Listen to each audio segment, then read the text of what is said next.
Hey everyone, and welcome to Almost Cancelled. I am Peter, that is Connor, and this is our TV news show where we talk about renewals, cancellations, pilot orders, series orders, and all sorts of other things. And this episode, we're going to be talking a lot about a streaming service that got officially announced and unveiled this week. I assume you have thoughts. There's thoughts. More importantly, there's almost three full A4 pages on Word of information about it. You can just give us the cliff notes. But this is the Cliff Notes. Well, pray see it. Be fine. So yeah, welcome to the show. Apologies once again, there was not an episode. We've kind of been a week on, week off the last few weeks, which was not really by design. It just kind of worked out that way. Admittedly, we're in a bit of a quieter period where it's kind of working out that the information gathered over 2 weeks is about the same amount as what was 1 week a few months ago. But that should smooth out over time as we die down on shows. Although yeah, and realistically, once there's more TV news and we're going, okay, actually, we need to be hitting these weekly, they're more likely to do that. Cat just jumped up on my. He jumped on the table, but he kind of used my knee as a launching pad halfway, and it was jolting. You look jolted. I feel jolted. Starting off on this week's show, we have a couple of renewals. HBO renewed Euphoria for season 2. This is the Zendaya show that has been getting some praise. And then Netflix renewed The Society for season 2, which looked a little bit young adult for our taste, although some of our commenters who did watch it said it was surprisingly pretty solid for what it was. So, yeah. From what I gather, I don't think it's your sort of thing. I think you would not have enjoyed it. That is fair. I was willing to do a pilot though. I kind of forgot it was starting though when it did. Yeah. You said that there, like with an implication, like that I wasn't. You said that I was willing to do a pilot. You never even mentioned it to me. To be fair, whenever we're going to do something and we don't, like 99 times out of 100, the reason we don't is because Connor, for one reason or another, but it's usually from his direction. No, that is not true. Either he gets us behind schedule because he falls asleep, which did happen this week. I have a very busy job. What do you want me to say? Or he's like, Sometimes I'm just not interested in doing some of these things. You're welcome to do them on your own. Luckily, the patrons have a way to kind of force you now, which is great. I do. Yeah. our newish $10 tier, the pilots and renewals committee. I think that's what we called it.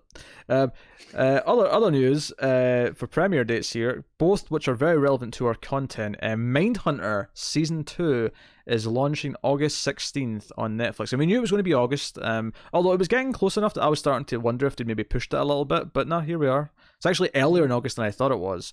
It's only 1 week after Dear White People, which makes our lives excellent.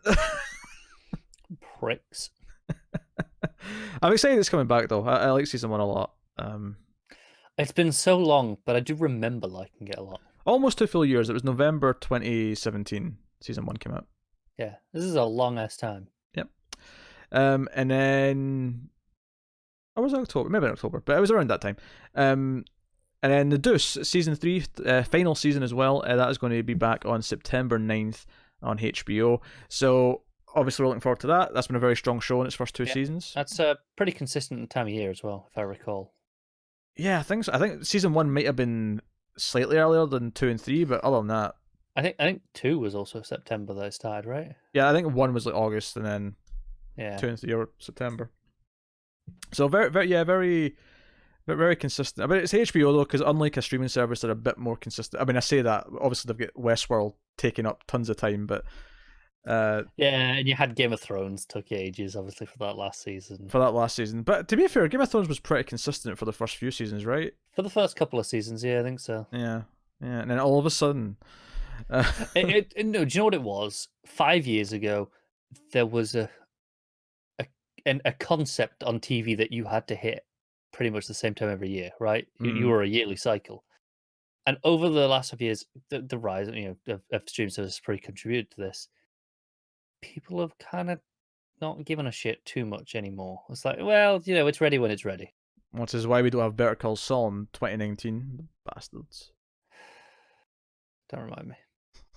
Which, I mean, we knew it was every season drifted back a couple of months in the year, but this is the biggest jump by far because given the drift. It was like May last year, wasn't it? Given the drift, from previous seasons. No, it was later than May last year, I think.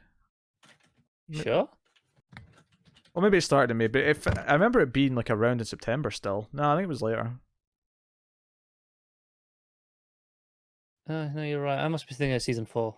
Yeah, but when did it start last year? Oh, season 3. August was season 4. Yeah, I remembered it being around September, so it must have finished in October then. Yeah, season 3 was the April-May one. Yeah, so I was expecting November, December to start. I mean, not even. I mean, yeah, something like that to start this year, but it's not even starting this year, so. Yeah, because it was February, April, August. January, maybe, if we're lucky. We'll be back to February, so went full circle. Probably. Yeah. Nice Valentine's Day gift. Yeah, I'll take it. Valentine's Day is what I meant. Did I say Valentine's Day? I think I did. Yeah, probably. I know what you meant. The words are combining together. It's not excited for both of these shows. Obviously, we're going to be covering both because we're fans of both to varying degrees, and we'll see how it goes. But it is worth mentioning, though, that what we thought was going to be a quieter period has quickly filled up again. I mean, not so much the Deuce, because that's weekly and that's a little bit later, but Mindhunter's a week after Dear White People, which is a week after Glow, which I'll be doing on my own. And then on top of that, we'll still be working through potentially The Boys, if we like it enough. We'll be doing 3%, more or less, weekly, once we start doing that after a couple of things. Too Old to Die Young is basically shifted to a weekly schedule at this point, with the next one coming soonish. Which we're sorry for, but a couple of things get knocked back, and unfortunately those episodes are much longer than everything else, so they're a little bit harder to fit in. And all of this is also delayed when Flux is back on a regular schedule. It's been a very hectic time. But sorry, I was just checking a couple of things there that was interesting to me. Mindhunter, it was October. There you go. Now, The Deuce season 1 was September of 2017. But 2. Yeah, well, no, but the point is, that's coming up to season 3. Oh, sure, yeah. They both started the same year. Yeah, I get what you're saying. They both started, within a couple of months of each other. So, okay. For some reason, I thought season 2 was later than season 1, which is why I assumed season 1 was like August, but fair enough. Making me want to check now. Season 1 was September of 2017. Season 2 was September. Okay. It was literally September 10th, September 9th, and this one is September 9th. Impressive. Okay. Yeah. I mean, it does help they're only doing 8 episodes instead of, 10 or 13. 10, but 10, 13, yeah. But, I mean, that's pretty much t'other day. That's impressive. It's impressive. All right, so we'll get to the big news this week, which is definitely going to get the most time, I think, out of anything. Probably, even though it's not the thing that has me excited the most. Oh, sure. I didn't expect it would be. But we're going to talk about HBO Max, because we've been talking a while now about Warner Media's streaming service. And it's going to be called HBO Max. Here's the first little blurb here. I'll just read out what they put in the press release. Anchored with and inspired by the legacy of HBO's excellence and award-winning storytelling, the new service will be maximized with an extensive collection of exclusive original programming, which will be known as Max Originals, which will differentiate from HBO Originals, which you're also going to get, obviously, and the best of the best from Warner Media's enormous portfolio of beloved brands and libraries. So you'll get stuff that you expect from having HBO, TV series, on-demand movies, watching some primetime HBO Live. Notably only some, but I assume that just matches whatever HBO Go does now. Sure. Plus a huge serving of content from basically every other Warner Media property. I guess the first thing to talk about here is the title. While I don't necessarily think Max is the best title ever, I do actually think it's genius to use HBO, because I think it was an interesting choice, not what I expected from them. Because here's why I think this is actually really smart. Is we have been talking for a while about how Disney are essentially a brand in and of themselves with the name, right? You think of Disney, you think of Disney animation, you think of all these things, and then obviously within that they have Marvel and Pixar and Star Wars and blah blah blah, which are strong enough brands on their own right. All of them. Warner, obviously they do have DC and Harry Potter, but as a whole, I wouldn't say Warner Brothers, or if they called it Warner Media, would have any pull. But what does have pull and recognition as a brand is HBO. HBO does. Now, admittedly, HBO, you think of HBO, you think of content for adults. You think of meaty dramas that are an hour long, prime time, and you think stuff that's rated, mature, R-rated, whatever. Yeah, I mean, like, the biggest show in recent years has been obviously Game of Thrones, which has been, fantasy for adults. Yeah. It's kind of how it's sold. HBO, in a lot of ways, was seen as starting the mature content TV programming with Sopranos and other things of that time period. So leaning on that, I actually think it's kind of genius, even though it's going to expand it, obviously, because obviously HBO Max is going to include stuff for everyone, right? But I actually think it's genius to say, you know what? Even people in countries where HBO itself isn't actually offered, they understand HBO as a brand. It has a recognition to it. What I think is really smart is they're going, hey, Disney is inherently family friendly, Yes. right? Apple, we know, are going, everything's PG or whatever they're saying. It's all pretty family friendly, maybe PG-13, I can't remember, but it's all family friendly. Was the Yeah, point? it's nothing higher than PG-13. Yeah. Right. This immediately putting the HBO in the name is going, oh, HBO, that's adult. That's to a lot of people, they're going, that's more me. Yeah, it'll appeal in that sense. It says here the service will feature content from Warner Brothers, meaning the film studio, New Line, DC Entertainment, CNN, TNT, TBS, True TV, the CW, Turner Classic Movies, Cartoon Network, Adult Swim, Crunchyroll, Rooster Teeth, Looney Tunes, and more. Looney Tunes is a weird one because that's like, well, I mean, just it's Looney Tunes. Just stick it on there. Yeah. But that's basically everything they own. Yeah, and I think what's really appealing to, and we'll get to some of the other detail because, like I say, I've got tons of info on this. What's appealing from the breadth of content is that if you're getting like, I do think that eventually down the line, right, and this is far down the line, when linear TV starts dying off, I do think the idea of having HBO originals and Max originals will eventually just merge into just being the same thing. Eventually, yeah. But obviously, the Max originals do include animation and kids content as well as other mature programming, whereas HBO is just what HBO just does. HBO stuff, yeah. But you get all of that right away, unlike some of the other stuff which we'll get to in a minute. But because I imagine, because one of the selling points of this, of course, when we get to the price, which is Wall Street Journal is still predicting to be $16-17, about $2 more than what HBO costs right now. Is it sounds pricey compared to the other streaming service, but when you consider what HBO is valued at right now, it suddenly looks a lot more appealing. It's like, that's the question. What Disney were coming in at like 6 or 7, I think. 6 or 7 for Disney Plus. Apple were, I think, in a similar range to Disney. 7 or 8, I think, and then Netflix just went up to like 12, 13, and that's for the sort of more common HD one that's not this 4K. Right, okay. I genuinely, I think we're sort of, I know I don't want to pay for Netflix. Yeah, it just comes out of my account. I don't even notice. Just happens. So they're definitely pricing it as premium. But here's the thing: HBO is already seen as a premium thing. It always has been. It has been for like 20 plus years. It is, yeah. And here's the thing: it has a reasonable number of subscribers. The HBO Go, right? That's what HBO's one's called, right? Yeah. Interestingly, is one of the things they're saying about that is that they expect something like half of their subs to upgrade, which would give them already like 16 to 20 million subs on the new service immediately, which wouldn't be enough to make it profitable yet because they're investing a lot of money in this, a lot of new things. But the idea is, hey, all this other content will probably draw in new people as well. It's worth mentioning, of course, as well, that right now this is purely domestic, and while a lot of the stuff that Warner started has been pretty like just regional so far, I do expect this to fully be worldwide.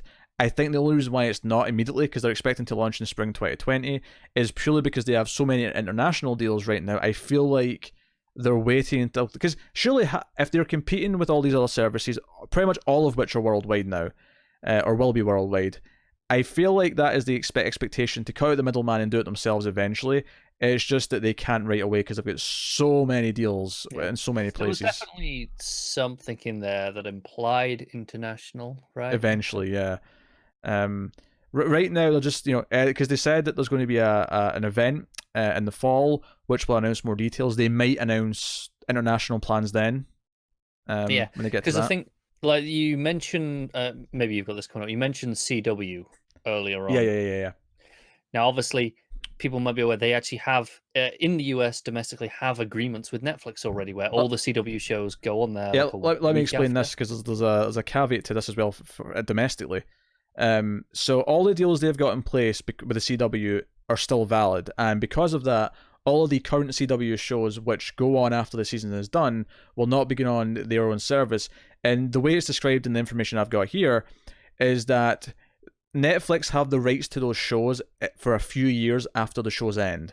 Meaning that a show like The Flash, which is still, got however many seasons, we don't know when it's going to end, it'll have it until it's done, and then another couple of years afterwards. And then that deal runs out. The problem is this does give them incentive to end some of these shows earlier, doesn't it? To an extent. I mean, arguably, though, it gives the CW... Well, I suppose more Netflix, I suppose it would care. But... yeah, the CW and your Warner are like, hey, let's cancel The Flash, start up something new. We'll start Speed Force. We'll start Speed Force, brothers. Yeah, exactly. And then we got all our own control again. Now, all of the new CW shows starting this year, this coming season and beyond, will all go to Warner Media's service, to HBO Max. Real interesting that they'll have Batwoman, but none of the other DC shows. However, there's a caveat to this as well, because you're thinking, wait, it's their service, how quickly is it going there? It's actually not going any quicker. Batwoman, for example, will go on HBO Max about a month before season 2 starts. It will not be up earlier than that. So CW... Which, it notably is slower than the Netflix deal. Well, here's the thing, though. Warner do have a stake. Obviously, they own half of the CW. I think the point of that is to make the streaming on the CW's own app, because it's like free to stream for however long. Yeah, because they're not shutting down. I think CW Seed, is that what theirs is called? Yeah. That like I still think they want prestige to the airing of these things, but obviously, once the season's complete and a couple of months have passed, HBO Max will get all the CW seasons of all the shows that are currently thinking. So another example they gave in this was Supernatural, because that is ending with the upcoming season. You can basically put a timer on it. It'll be a couple of years after it ends, where the rights in Netflix and domestically expire, and it'll go to HBO Max. Once it does, I mean, I assume eventually everything will go to HBO Max. It just is a matter of time until the shows end, and then the thing runs out.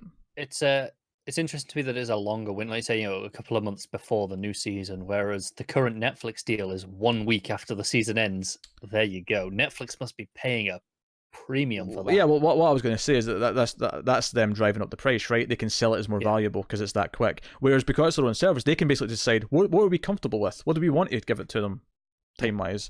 Absolutely. And it makes sense to me, actually, to use it to promote the new season. Oh, you can stream all the season 1 now on Max. That makes sense, yeah. I mean, to keep this in-house, DC Universe did that with Krypton. Yeah, there you go. And on DC Universe, they are adamant right now that this is not affecting what they do with DC Universe as a platform. But they did confirm via their opening trailer that showed a bunch of logos and stuff that Doom Patrol will appear on HBO Max. And I wonder if this will actually function similar to the CW stuff, where you get it weekly exclusive as it's airing on DC Universe, and that'll still be like a niche service for DC fans. But maybe a year, after the season ends, or maybe like before season 2 launches on DC Universe, you get the previous season as a binge on the new Max. If they're smart, they'll let me do DC Universe as an add-on. So let's say I pay the $17 for the main service. Get Universe for $5 instead of $10. Again, it's a stupid name. And it's currently what, $7, I think, for DC Universe. I really need to pay attention to 7 or 8, yeah, something like that. But let me pay $3 to just add it on. 3, yeah. I mean, 3 would probably be the fair. I mean, I think I'd accept 5.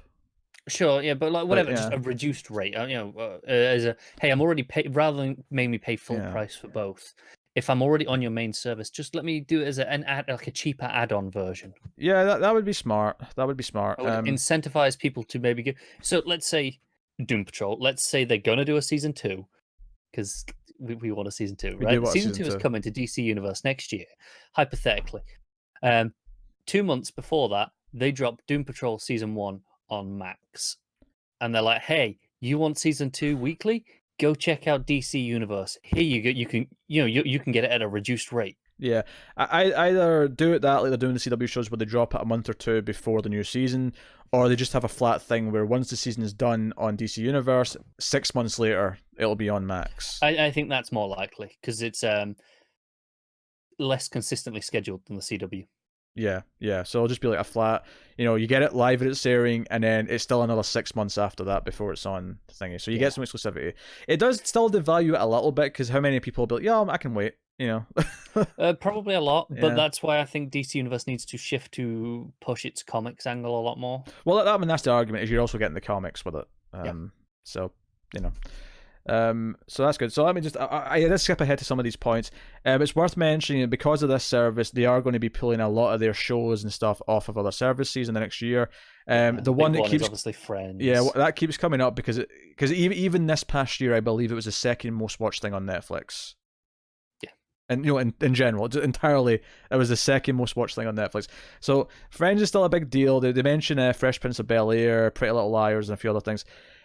What's interesting about those is that internationally there'll still be deals for content on Netflix for now. Presumably because those deals were just signed at a different time and they've still got time on them. And that's again maybe why the international launch of all this stuff, it might be a bit later. Yeah, it could be. Yeah. So yeah, and obviously they mentioned people have signed on for it. I've actually got a whole list of all the original content announced so far. I've got a list of that down below, so we'll get to that in a bit. Oh, Jesus, we've already been through all that individually. Do we have to do the whole list? For the most part, I think it's good to contextualize it and say here's because it's kind of like with the Apple one. We went through it and said, oh, here they've got like 25 already. Jeez. Yeah, and I was annoyed we did that whole list then as well. Well, it's happening again, so bear with me. So yeah, they're hosting an event in the fall to give us more stuff, to talk about the CW stuff and how that's going to be affected.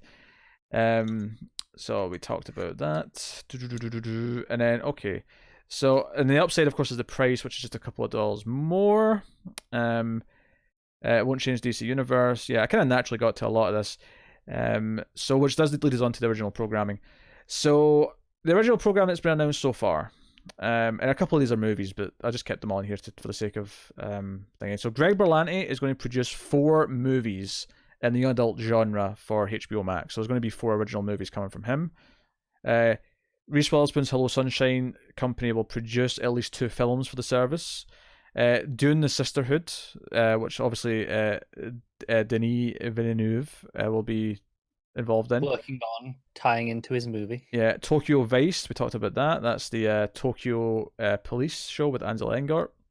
Yeah, that sounded good. We got The Flight Attendant, a 1-hour thriller series based on a novel by Chris Boljalan, starring Kelly Cuckoo. How do you say her name? No idea. Coco. Also executive produced by Greg Berlanti.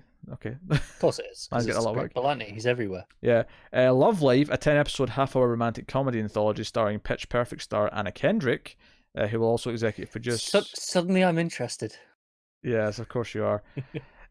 Station 11, the post-apocalyptic limited series based on the Emily St. John Mandel's bestseller. We talked about that. Made for Love, a 10-episode half-hour straight-to-series adaptation based on the tragicomic novel of the same name. Tragicomic. They made that up. I'm pretty sure they have, yeah. Based on the novel same name by Alyssa Nutting. So yeah, another one, Gremlins animated series. More on that because there's an official order of that this week, so I've got more details later. And then Crime Farm, a drama series executive produced by Nicole Kidman, a psychosexual love story that follows a couple who are forensic homicide experts. A couple who are both CSIs. This is sounding borderline like a CBS show in premise there. Whose marriage thrives on the investigation into the depravity of the world's most notorious criminals. I was going to say most obvious criminals. Must be an easy job for the most obvious. Notorious criminals. Kidman will executive produce alongside Per Sari under the Blossom Films banner. So that's the original content in development or announced so far. And this was actually from a list that Warner gave for Max, right? They said, here, we've got all this. And then they also specifically said, here's all the things that are coming soon from HBO. So they're making it very clear that unlike the CW, HBO's content will be going immediately to there, which makes sense because if they're going to pitch it as, hey, it's HBO, go for a few more dollars. They have to, yeah. Yeah, and if HBO's Go's already getting all this content live or streaming immediately with the airing of it, then it has to do it. I think this is the quote-unquote downside to using HBO in the name. That's the expectation, is everything HBO is there immediately. Yeah. But that's what makes it valuable. Like if they didn't have that, then it would be shit. No, I agree. I'm Yeah. just saying, as compared to all the other things that they can kind of go, oh well, we can push this a little bit later. This one they can't. Yeah. So here's a list to give here. Obviously, we know some of these. Some of these I don't remember. Stephen King's The Outsider, a dark mystery starring Ben Mendelsohn, Yeah, I remember that. directed by Jason Bateman. You remember that? I don't remember that one. Lovecraft Country, we know, the horror series. Jordan Peele produced by J.J. Abrams. The Nevers, Joss Whedon's new science fiction series starring Laura Donnelly. Joss Whedon, you might know, by the way, just in case you didn't, from the hit television show Buffy the Vampire Slayer. If you're going to take a drink every time I do it, I'm going to squeeze a lot of them in. That's like the third time I've drank this episode. I did it once for HBO's shitty maximizing comment. No, I need to drink. And the second time was when you insisted we were doing a list of all the shows. Okay. And then that one. Yeah. The Gilded Age, set in the opulent world of 1985 New York, from Downton Abbey's Gillian Fellows. Yeah, probably not my thing from the Downton Abbey dude, but Downton. Yeah, why are you saying it Downtown Abbey? Because for a long time before I noticed how it was spelled and I heard people talking about it, I thought they were trying to say Downtown Abbey. Like, this is an old thing where I assumed that's what I was reading every time I saw it until it just dawned on me the one day people were saying Downton. I was like, oh. Yeah. I never watched it, obviously. Obviously, but I mean, still. It was a cultural phenomenon. Yes. I have literally never seen it. The most I ever seen of it was, I think it was Iron Man 3, where like Happy's in the hospital bed watching it. I'm not saying that I care. I've seen about 3 minutes over the entire show because, the girlfriend watches it, but it was still a cultural phenomenon. Avenue 5, this is your Armando Iannucci show. Iannucci, there you go. Satire on a space cruise ship. So excited for that one. So that's coming. You got Hugh Laurie and Josh Gad in that. Just noticed the casting there. Yeah. The Undoing, a psychological thriller from David E. Kelly, directed by Suzanne Barr, starring Nicole Kidman and Hugh Grant. He also wrote Big Little Lies, which also starred Nicole Kidman, so that'll probably get a lot of buzz when that hits. The Plot Against America, a reimagined history based on Philip Roth's novel, written and executive produced by David Simon. The Wire and the Deuce, we just mention those right there. Starring Winona Ryder and John Turturro. Yeah, good cast too. And then you got Perry Mason, the classic legal drama, has been brought back, produced by Robert Downey Jr. And Susan Downey with Matthew Rhys in the title role. And the last one they've got there is I Know This Much Is True, a family drama starring Mark Ruffalo playing twin brothers, one of whom has schizophrenia, based on the best-selling novel by Wally Lamb, written and directed by Derek Cianfrance, maybe. HBO loving the twin brother thing, apparently. Yeah. But yeah, they've got a bunch of content coming that they're saying, hey, this is what you get on this service on top of the actual Max originals. I think take away the HBO stuff, right? Because that's just HBO. But on just the Max originals, I think most of them appeal to me more than anything from Apple. Apple, at least in terms of most of that appeals to me, whereas Apple have a couple of things that appeal to me, but not as much.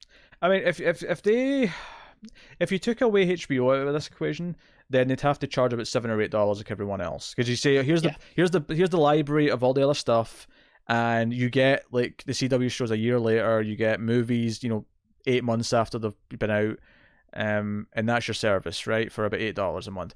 Having HBO means that you can charge double that and get away with it, because then it feels like you're getting all this value. It's literally only because they've already established HBO's price and value and established that people are already willing to pay for that. So I genuinely wonder if they're over-earning HBO. Like, I wonder if they look at this and going, we're making a killing because compared to all these streaming services, we're overcharging and we're making all this. So we can feasibly just put the price up by a couple of dollars and fund a whole new division of content making. Well, here's the thing. That's what they're going, Well, we're already making a killing on HBO, right? Because they are arguably overcharging based on, comparatively to Well, other I services. actually, I suppose the argument that they're not overcharging is that they are licensing films that aren't made by Warner for because That's true. Yeah. it's a movie channel, right? And I would have to imagine that as this goes on, they would probably phase out having movies by other companies. Probably, but Warner has enough movies that That's they can just get that's away with absolutely that. true. Between Warner, New Line, and that all that libraries, like they have They've enough. got enough. Yeah. But I have to imagine that they're going to phase out like getting the rights to movies, or there maybe be some movies that are only for broadcast rights and they won't be on the on-demand service because No, you're right, and that's why HBO probably charges more. But I don't think the general consumer looks at it that way. I think when the general consumer goes, "Oh, it's $15 for HBO," yeah, they're paying for the shows. yeah. I think most of them are at this point. I think it's With kind of built HBO, enough that's of a true. reputation. Every single time Netflix, we find out they're losing a show or a batch of movies to a new streaming service, I see a bunch of people complain like, "Oh, Netflix is getting worse and worse. This stuff's all leaving," which is weird to us, I think, because I literally 99% of what I watch on Netflix is Netflix original content. Here's the thing: people always complain about that, and you'll get the same here. Where I'm saying, most people watch it for the TV. That there will be some people who complain that, oh, you're licensing less movies as it goes on. That'll happen. I wonder the percentage of that. But hey, so we'll wrap up the HBO Max talk there. But that's the gist of it. Yeah. So it's launching next year. So we got Max coming, we got Apple coming, we got Disney coming. Those are the three biggies that are all coming. We know NBC are doing one as well. We don't know if that's going to be anywhere near as big.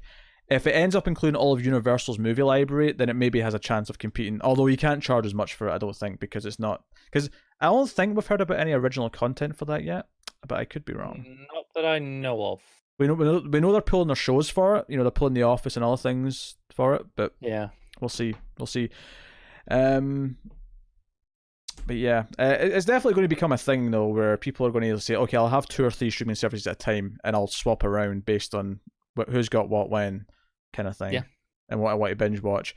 It makes sense. It's almost like I almost think it would be smart for a company to sort of package it like a cable thing again and say like, okay, we'll give you a discount on like getting these like 8 streaming services. You'll essentially be effectively getting 2 for free if you. I'm sure some of them have probably already started. Like you get things like, oh hey, buy this and we'll give you 2 months free for X. Usually Netflix, right? Sure. Is what you see all the time now But already. what I'm wondering is though is that will like cable companies, as cable's being phased out, make deals with the streaming services to say, hey, we'll offer packages with your streaming service so people can get, let's say, Netflix, Hulu, Apple, Disney, and HBO Max, but instead of paying full price for all, you get all of it for, say, I don't know, I haven't done the math to figure out how much that would cost, but let's say you get all of it for $40. If that's a saving. I don't know if it is off the top of my head, but it probably is. Let's pretend it all cost 50 for the sake of what you were saying. Sure. Yeah. Yeah. And we'll offer it for 40. Yeah. Is that how cable companies start to get relevant again? The idea that they'll wholesale the streaming like service to the cable providers at a slight discount, so they can afford to take a little bit of a hit, so that they're making a little bit of money.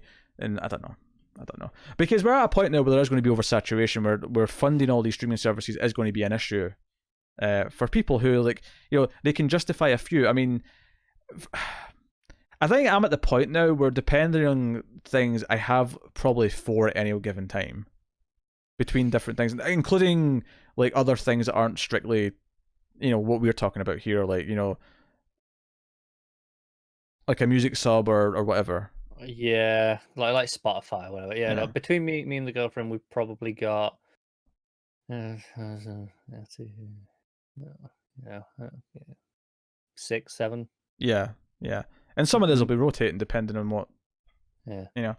So yeah, we're really at a weird point now where it's getting to the, and this is before, like, all these ones we're talking about, they've not launched yet.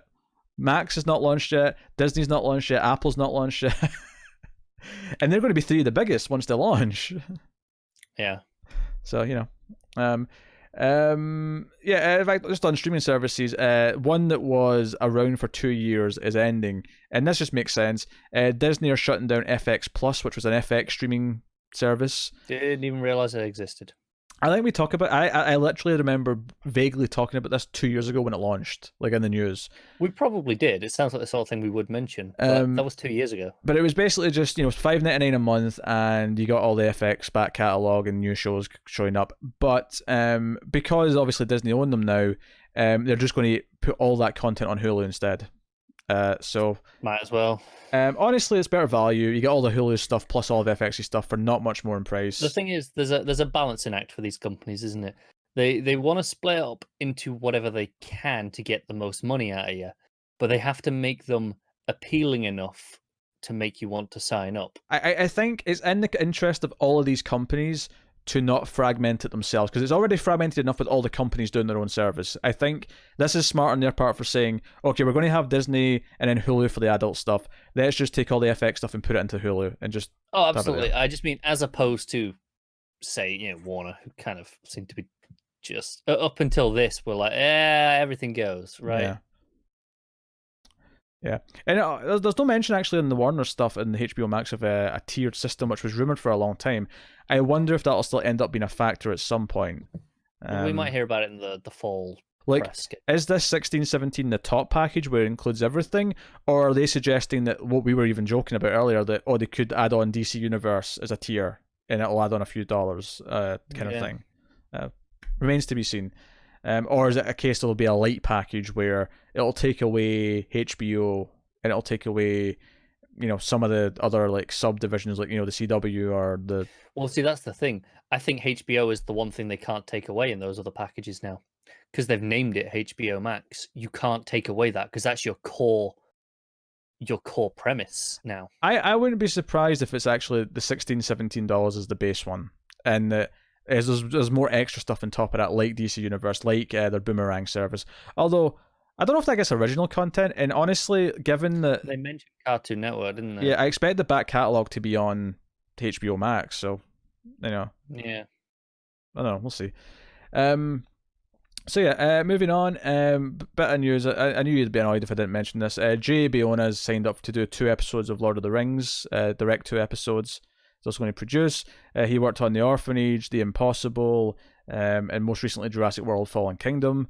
So real up and down. I did hear good things about A Monster Calls though. I've not seen it yet, but that was the one with what's her name in oh god, I can picture her face.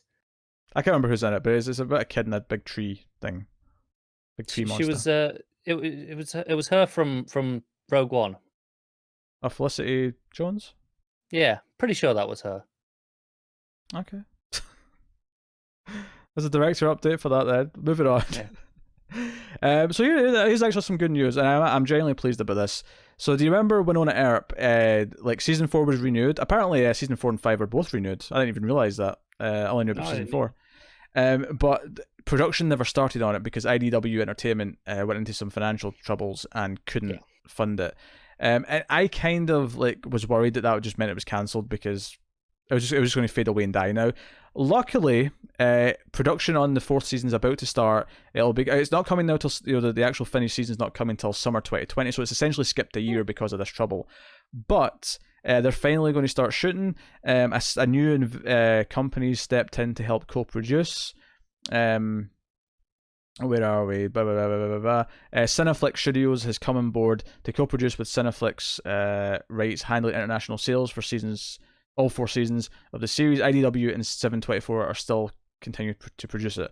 So no mention of season 5 there, but presumably if Sci-Fi did order it, then technically, it's still there to be done once season 4 is made. As long as they're willing to finance season 5, I assume. Yeah.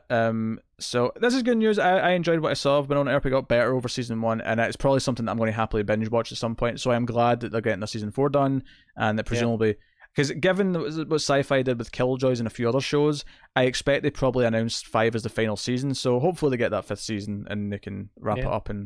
Or at the least, if for whatever reason, do you know what? It turns out we're only getting 4 now. because of these circumstances. At least they know going in. I presume they know either way internally. I'm sure they do. Yes. Yeah. I'm going to be optimistic, given that it gets saved like this, and say that given it got renewed by Sci-Fi and Sci-Fi want it, it'll probably happen. I think the question is, this company, Cineflix, they're going, oh yeah, we get all the the international rights or whatever it was, distribution, I think it was. Is that worth 2 seasons investment to them, or was it only worth 1 season? Because it might be a case of to them it's only worth 1 season. Give it an ending, and then they can sell it as a package. No, that may be true. 5 does sound like a really nice round number for a TV show, though. 5 sounds better than 4.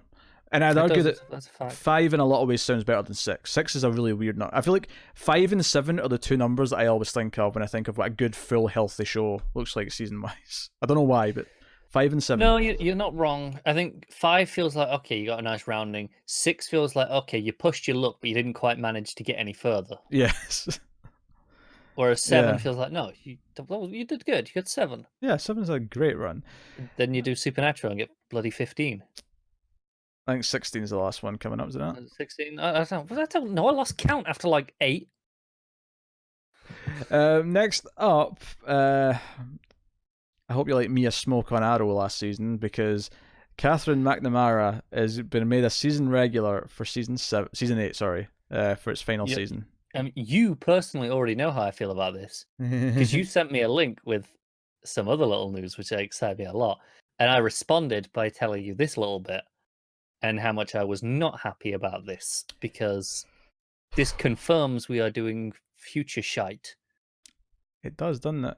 But yeah, terrible wigs, everyone. Yeah, but your favourite villain's coming back, so his theme music might be back. I can't wait. Yes, I'm going to avoid saying exactly that because I feel like it's kind of spoiler territory. But for like seasons ago at this point, but sure. Yeah. Okay, Adrian Trace is coming back. Yeah, I'm excited. And a certain Tommy. Yeah. All right. So on to the new shows, which is not a ton of. And, the bulk of the news this week was definitely that Max stuff. But Warner Brothers Animation, along with Elizabeth Banks' Brownstone Pictures, are developing a new Flintstones animated series for prime time. Think kind of like the Simpsons audience, essentially. Yeah, they call it adult comedy. Yeah. So no network attached as of yet, but they're working on New Simpsons. Of course, it was originally ran for 6 seasons, over 150 episodes on ABC between 1960 and 1966. The series followed the misadventures of the titular modern Stone Age family, comprised of Fred, Wilma, Pebbles, and family pet Dino. The show also heavily featured the Flintstones' neighbours, the Rubbles, Fred's best friend Barney, Wilma's best friend Betty, and their son Bam Bam. I watched Flintstones as a kid. Admittedly, it's been so goddamn long that I couldn't have named you all those characters if I tried. I reckon I could have named like most of them. I could give you Fred, Wilma, and Barney, and maybe Dino. I could have done Bam Bam as well, for sure. And Wilma. Yeah.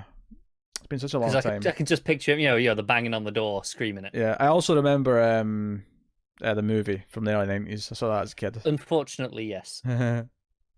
John Goodman was such good casting as well at the time. It was, yeah. That's perfect casting. Can't argue with the casting. Speaking of things coming back, I mentioned this earlier in the story it says Warner Media Service, but this was obviously before that the full announcement of the thing. Gremlins, the animated series, has officially been ordered for season 1 at HBO Max. It's called Gremlins: Secrets of the Mogwai. It's set in 1920 Shanghai, and the series will tell the story of how 10-year-old Sam Wing, who is the future shop owner Mr. Wing in the original movie, met a young Mogwai called Gizmo.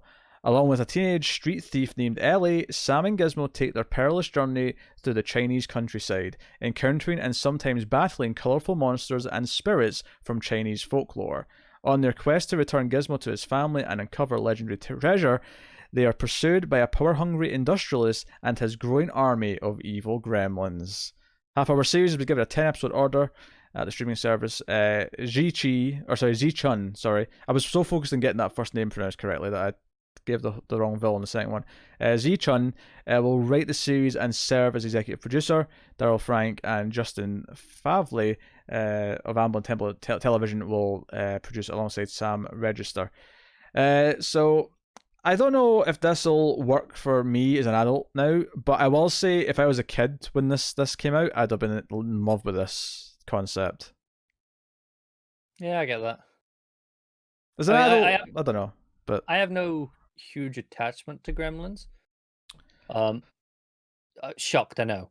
I like this book from the angle of, okay, let's do all the Chinese mythology stuff. Yeah. That sounds quite fun. Banam bandam bandam banam bandam banam banam bam. You quite done? I had to do at least one little phrase from it. Yeah. It's a great main theme. It's great. This next one's exciting. You're gonna love this. I think I know what this one's gonna be. Not as much as I do, though. You know how much I love anime. Yeah, I do know. Which, if this is your first episode of the news or your first time seeing me talk about anything, I don't. And you know, I like how I actually knew what this was when just by you going, you're gonna love this next one. I know what this story is. And you know how much both of us love Zack Snyder. Oh yeah, our favorite. Zack Snyder is doing an anime at Netflix. There is one redeeming quality. Oh yeah, Norse mythology. That's the one detail we got. Not that. He's not writing or directing it, I don't believe. Oh yeah, Jay Oliver is doing it. Yes, who Oliva maybe. From a lot of the DC movies, right? Yes, that's true. Which are very hit and miss, to be fair. Yeah, they are, but I mean, he's done some good ones. Yeah, that's basically and some bad ones, admittedly. There's not a plot here with it. It's just, Oliva is going to be doing mainly the show running and the directing and stuff, and it's going to be Norse mythology. That's all we know. It sounds like Snyder's just producing more than anything here. Yeah. Yes, but it'll have that Zack Snyder stank on it. It might do. I really hope it doesn't. I hope his stank doesn't translate to anime. I can't wait to see this desaturated anime. It's gonna be so disappointing, isn't it? I can't wait. I love everything about this new story except the name Zack Snyder. Next up, and we're out of the animated half-hour stuff onto the big stuff now. Netflix, onto the biggie. Yes, are working on a series. They've ordered a series, in fact, called The Sandman, which is obviously created by Neil Gaiman based on his comic. Alan Heinberg will write and serve as showrunner and executive producer on the series, with Gaiman and David S. Goyer writing and executive producing as well. Gaiman, Heinberg, and Goyer will co-write the first episode. Warner Brothers will produce. The series is receiving a 10-episode commitment, so it's 10-episode season 1. I think that's inaccurate, actually. Oh? Based on Gaiman tweeting himself, he said 11 episodes. That's odd. Yeah, well, I know, because someone asked, like, how are you going to fit all this in? And he's like, don't worry, the first season will be 11 episodes. That's a weird question. How are you going to fit all this in? If it's not a limited series. Yeah, I know. I think it was someone just not quite understanding. Presumably he's only got to do the first trade or two in that first season. Just the first trade with a little extras was, I believe, how he phrased it. Yeah, I did not look up his statements on it. I just got this news story from. I didn't look them up either. It just popped up on my Twitter. But I mean, Variety's saying 10 episodes. If he's got better, more accurate information that says 11, then sure. But 10, 11. Yeah, I mean, I'm just kind of taking his word at it, given that it's kind of his show. But maybe that's wrong. Yeah. Sandman follows the people and places affected by Morpheus, the Dream King, as he mends the cosmic human mistakes that he's made during his vast existence. Very vague. I mean, we read the first volume for a Patreon show earlier this year. And I wasn't sure about it going in, because I've not typically been into Neil Gaiman stuff. I did like a lot more of it the more it went on, especially when it got more horror-esque and its pursuits. And I've read all of it. I actually, I said to you when we got to the end of that, I think you'd like more of the rest of the series as it went on. Sure. Because it kind of becomes these stories of Dream just interacting with the world, and it's borderline anthology with him there. I mean, I'll give it a fair shake.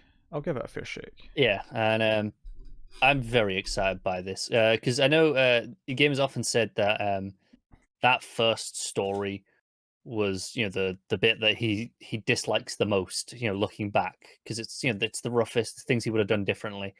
So it'd be really fascinating to see how he adapts his own work, because we've seen this done before in the past, where people adapt their own work and make some really good improvements. The DC animated movie Under the Red Hood, Yeah. was written by the same person who wrote the original arc in the comics, and it's significantly better because they had time. They didn't go and reread it and reread their cliff notes. It's okay. These are the important beats. These are the best flow, and it ended up the best version of that story by far, and from the same writer. Yeah, no, I can see this working. It has to have a good visual style, I think, Yeah. based on the comic. So I'm hoping that they really nail the look. If they nail the look, I think it might work very well, assuming the writing is there to make it engaging. But Casting's going to be interesting. I'm looking forward to hearing. he can just cast himself. He looks like Morpheus. He could do, yeah. Why not? Just paint his face white. He's done. Easy go. Next up, Netflix. Another interesting one from Netflix, actually. They've ordered a new series, a horror series, which is 7 episodes. I think it's going to be limited. I think it's a limited series. It's a horror series from Mike Flanagan and Trevor Macy, who were behind The Haunting of Hill House. They signed an overall deal with Netflix earlier this year. This is the next thing, aside from season 2 of The Haunting anthology, which has become to be known as. This is called Midnight Mass. It's just like a limited show anyway, and it's 7 episodes, which feels weird for season 1 to be that specifically numbered. Yeah. It will follow an isolated island community which mysteriously experiences miraculous events and frightening omens after the arrival of a charismatic, mysterious young priest. Flanagan will direct and serve as executive producer alongside Mesa. So he's going to direct all 7 episodes. Obviously, Haunting of Hill House did very well for them. Did very well for us as well, actually, in terms of numbers. So, yes. Give me a nice short horror story over 7 episodes. I will happily take that. Yeah, I mean, obviously Netflix hasn't got a ton of horror content in terms of TV shows, I don't think. No, basically that, and there's things that kind of play with it, like you got Sabrina. Yeah, even Stranger Things kind of plays with it, but not nothing that you'd call a horror show. Yeah. Outside of Hill House, so I think it like I say, it clearly did well for them. They want to keep that going, get more of it, because they've had a few. I think they're movies. They've had quite a few horror movies that have done quite well for them. Here's a question: if they start having more horror content and they can't put everything out in October, I wonder if they start theming it around certain holidays, kind of like how Stranger Things themed this season around July 4th and hit that launch. I wonder if we get like a horror, not this one, but like I mean, they could put this out at Easter maybe, like if it's religion themed. Yeah. But I'm wondering if they theme like a Christmas horror, which I think would do very well actually, and put it out over Christmas. That could be fun. Could do. Perfect time for us to get a wee binge show to do, because it's usually quieter at that time. Yeah, well, Netflix usually gives us one anyway. Yeah. Well, no Travelers this year, so... Don't remind me. I know. All right, for final story of the week. Another big one, though. At least for me, I'm a big fan of this writer, and I've read some of this comic. Paper Girls, from Brian K. Vaughan and Cliff Chang's book. Image series. I've not read the whole thing. It just finished recently, actually. I read either the first trade or the first and second trade. Yeah. I think it ended up at like 30 issues, I want to say. So about 5 or 6 trades, depending on how many they do. But I read the first 2 and I like what I read. It's got time travel. It's got the kids and the bikes. So it's got some Stranger Things, but with time travel vibes. So this is Amazon doing this. Amazon have ordered this. Yeah. So, I'm not a huge Vaughn fan, but I'm open to it. Yeah, but are you a Vaughn fan because of the way he writes, or just because of the concept? I feel like this seems like it's more just the right concept I'm into. And I don't hate his. I can read his stuff. I just don't love it. It's not like some of the writers where I will not read. I despise. So I'm very aware. Thank you very much. Yeah. It's received a serious commitment. Toy Story 4 co-writer Stephanie Folsom is going to write the script for it. Vaughn, obviously Vaughn and Chang created. She will executive produce with Vaughn and Plan B. So Paper Girls marks the first project under Vaughn's multi-year overall deal with Legendary Entertainment, who of course is behind it as well and working, making it for Amazon. Folsom's also already working on the Lord of the Rings show, at Amazon. So yeah, there's a lot of people sort of in the family at both sides of this. That makes sense. So the series follows 4 young girls who white out delivering papers on the morning of after Halloween in 1988, become unwittingly caught in a conflict between warring factions of time travelers, sending them on an adventure through time to save the world. As they travel between our present, the past, and the future. I've had too much time travel stuff recently. I've had Dark. I've had Legion's been doing time travel stuff this year. Did Primer on Atomic Cinema Experiment the other week. Too much time travel. Anyway, so they encounter future versions of themselves and now must choose to embrace or reject their fate. An emotional adventure in which the girls are and the women they eventually become are tough, their friendships are authentic, and their journey through time is epic. Yeah, I really liked what I read so far. It's definitely like I can see like why Amazon would want to make this. They look at Stranger Things and they go, we can have a time travel version of Stranger Things with a mostly all female cast. We can really, they can kind of really sell the shit out of that. They look at it and go, we want that, but just different enough. Yeah. Right? But the great thing is, though, is that they're taking this from an established thing where it's not just based on Stranger Things. It doesn't feel like they're going, oh, we want to do Stranger Things, even though that is what they're doing. And that's fine. I understand why they're doing that. Yeah. Because they found a property. It's like, well, we're doing an adaptation. We're the good guys here. Yeah. And I like the book from what I've read of it so far. I like Vaughn's writing a lot. So I am obviously very down for this. And Amazon continues to add things to the slate that's like, hey, this, they're finally going to break. Like, Amazon shows for us, numbers wise, always do much worse than Netflix. Amazon shows don't get. That's why Too Old to Die Young is more of a weekly schedule as we go through it compared to the Netflix shows, which we're getting 3 or 4 a week out of. As much as we enjoy it, it's just a lower priority. Yeah. But between Lord of the Rings, Paper Girls, they're doing other things. They're doing Tales from the Loop, which is another Stranger Things-esque thing potentially, depending on how they focus it. Like, between that and lots of other adaptations they're doing, they're really hammering home a lot of like cult, like sci-fi nerdy content that could become big. They're weird in their marketing, Amazon. Like, Too Old to Die Young got nothing. Like, you can't even find it. Yeah, we had to search. It wasn't on the page, like the main page, the day it launched. I went through their page of Amazon Originals, and it was like 5 pages or whatever, and it wasn't in there. Yeah, like that's how bad it was. But I think when you get to something like, okay, Lord of the Rings is gonna be goddamn everywhere. Good Omens was not so long ago. That got marketed to shit and was quite well received by all accounts. Obviously, we never covered it because Pete doesn't give a shit about those ones. Yeah. But it seems to have been well received. So I hope it continues to them because more good content is good for us. Yeah. So no, Paper Girls, I'm all for it. So not a lot of new shows announced this week, but honestly, most of them are actually really interesting. Even if we're not personally interested, they're all interesting in terms of what they're working on. But I'm excited for Paper Girls. I'm excited for Midnight Mass. I'm somewhat excited for Sandman, honestly. Yeah, Sandman for me is easily the one I'm most excited about, but that's just because I think Paper Girls for me, but I mean it's just what we already like kind of thing. Yeah, pretty much. It's what we already know, isn't it? So there you go. That is the news for the week. Nice meaty chunk. So obviously support us on Patreon, patreon.com/MailFuzzTV. You can support us over there for as little as $1 per month, and you get bonuses, you get extras, you get MailFuzz Mysteries, you get a bonus episode of Screams After Midnight, a bonus episode of the Atomic Cinema Experiment, which is our horror movie and sci-fi movie podcast, respectively. MailFuzz Mysteries is just me and Connor picking topics off a board at random and talking shit for a while. Pretty much. So you get all that at the $1 tier, but then you also get voting rights at the $5 tier, and you get more and more and more. Obviously, the higher up the food chain you go. And obviously everything's working towards goals. All of it keeps the shows coming, so go and have a look.